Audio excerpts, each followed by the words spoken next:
Hello, everyone. My name is Brennan Marr. That noise you're hearing is my ventilator. Welcome to A Thousand Generations, presented by Page Turners They Were Not, my Star Wars podcast.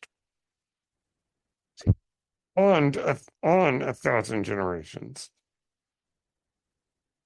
I like to discuss elements of Star Wars chronology. But today I want to focus on something very specific.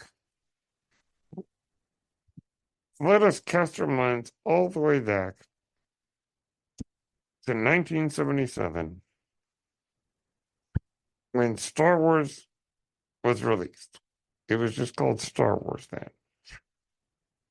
But we'll call it A New Hope for sake of discussion. One of the most iconic moments in A New Hope is the cantina, the Mos Eisley Cantina. Mos Eisley Spaceport. You'll never find a more wretched hive of scum and villainy. According to Obi-Wan, the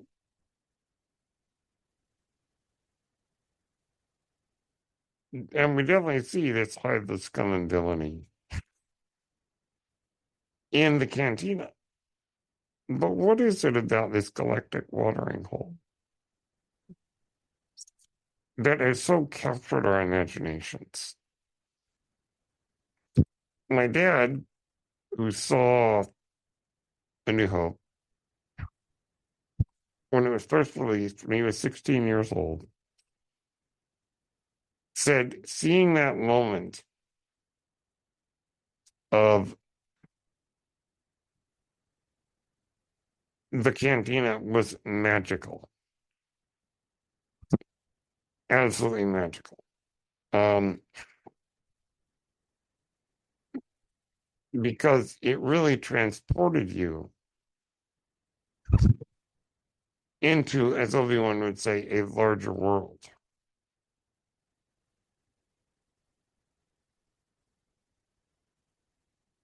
This was the moment where we really got to see how big the Star Wars galaxy is.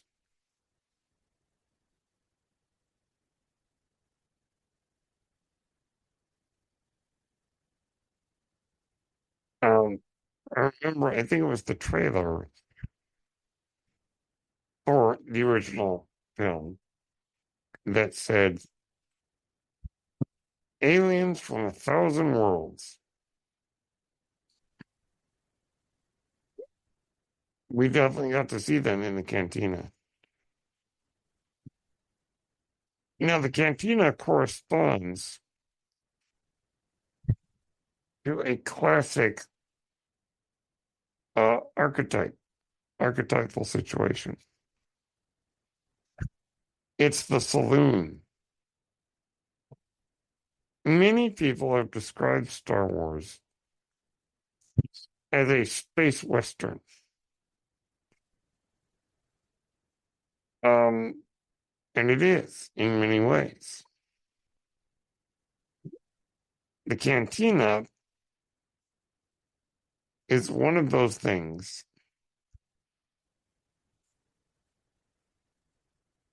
that borrows heavily from the Western archetypes.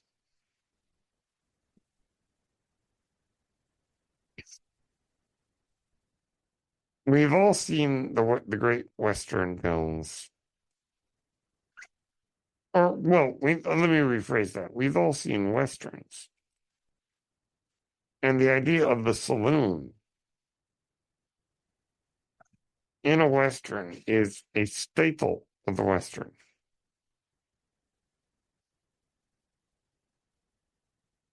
The idea that you have this watering hole that attracts all kinds of interesting people. And is sometimes quite questionable in terms of the morals of those who frequent it. The particularly when Han Solo faces off with Greedo, it's a moment right out of the Western. The two guys face each other,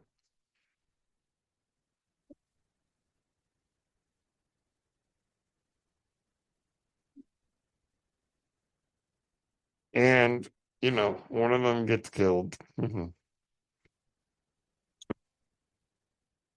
the other sort of walks away and says, sorry, nothing this. That's a very Western moment. And the idea that everyone stops that moment when Han kills Greedo. But they only stop for a couple seconds.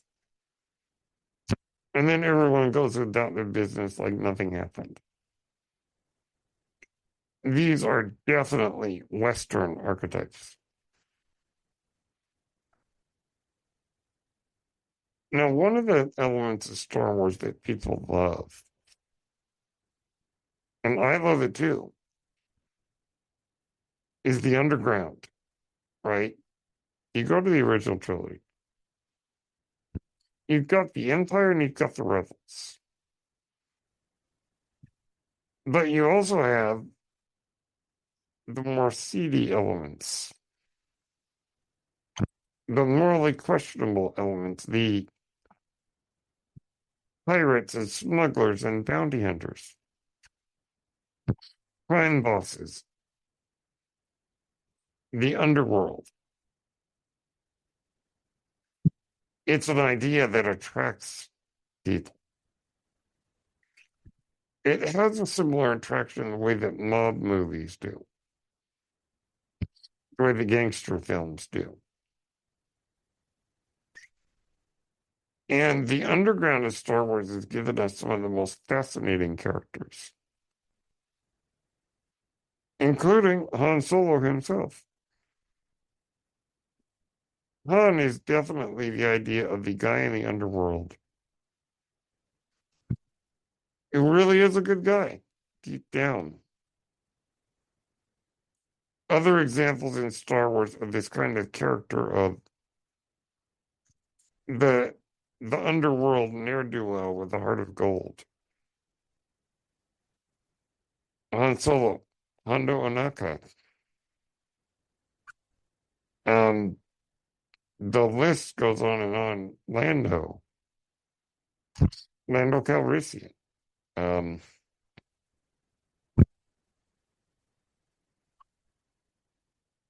so many that I could name. And you'll forgive me for drawing a bit of a blank on some of them.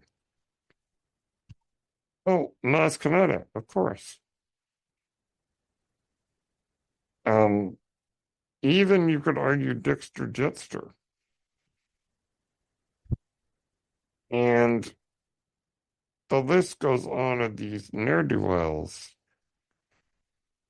working in the underworld who are actually pretty good people. I would argue that Tobias Beckett kind of counts, except for the fact that he was going to betray our boy Han Solo. I could also add Zori Bliss and many, many, many other characters who lurk in the underworld but are ultimately good people. Now, then, of course, on the other side, there are underworld people who are not good people, like Cad Bane and many others who are not really very good. But they lurk in that underworld that we all enjoy. And that much of that underworld is gathered in the cantina. And that is another reason why we like them, is because we like even the bad ones. We like these ne'er-do-wells. these intergalactic scallywags, these underworld troublemakers. And all of it comes in the cantina. Also, we got to mention the great music. John Williams started out doing jazz, was in a jazz band as a piano player when he was young. When he got into film composing, he still uses a bit of his um, jazz training. And the music for the cantina. Cantina band number one, cantina band number two. The music is magnificent and really fits the vibe of this very kind of questionable yet fun place to hang out.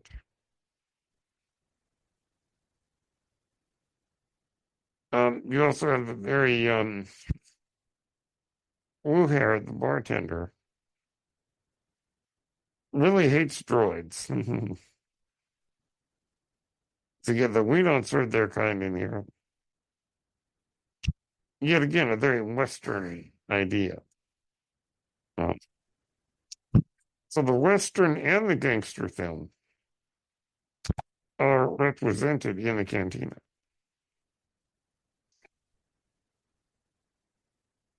The another thing that I think we enjoy is this kind of we see the rebels, we see the empire, but here are the people living kind of on the fringes of the conflict.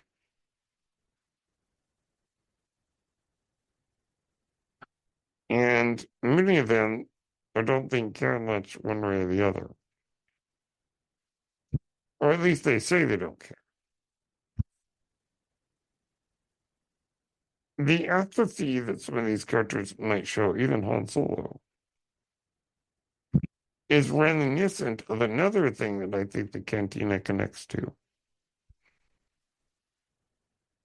Rick's Cafe American in Casablanca.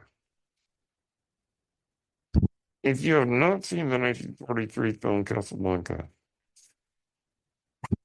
please, by all means, go watch it. 1943 Best Picture winner. It's in black and white. It's an hour and a half long. The owner of the cafe in Casablanca, to make a long story short, Casablanca in the movie. So Casablanca is a real city in Morocco, in northern Africa. In World War II, it was basically controlled by the Nazis. Basically. Rick owns a cafe, and his former girlfriend and her husband come to the cafe. The husband is a major resistance leader against the Nazis and needs to obtain an exit visa so that he can leave Nazi-controlled Casablanca and escape to one of the free countries in the world. Rick, who owns the cafe, played brilliantly by Humphrey Bogart, claims that he doesn't care about the conflict. He's not interested in getting involved, he says. Which is very much like Han Solo. It's a cover. It's a mask for how he really feels.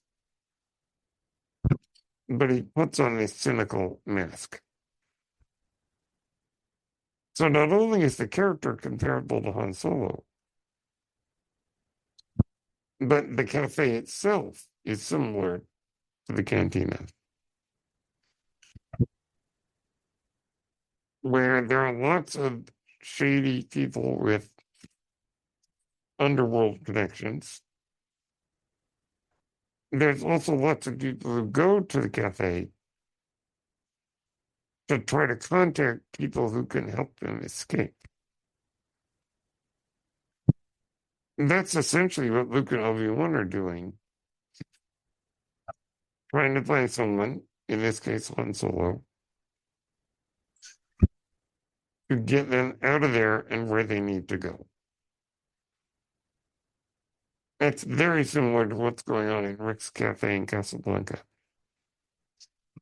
And the clientele of Rick's Cafe doesn't feel all that different from the clientele of um, the cantina. So those are some of the connections I see. And also some of the reasons why we love the cantina. Let me know what your favorite thing about the cantina is. Do you have a favorite character? One of the background extras? What is it you like about the atmosphere of the cantina? And what are the connections that you see with other movies or TV or literature? Thank you all for listening. My name is Brennan Marr. That noise you're hearing is the ventilator, and thank you for tuning in to 1,000 Generations and our discussion of the Wretched, Hive, of Scum and Villainy. May the Force be with you.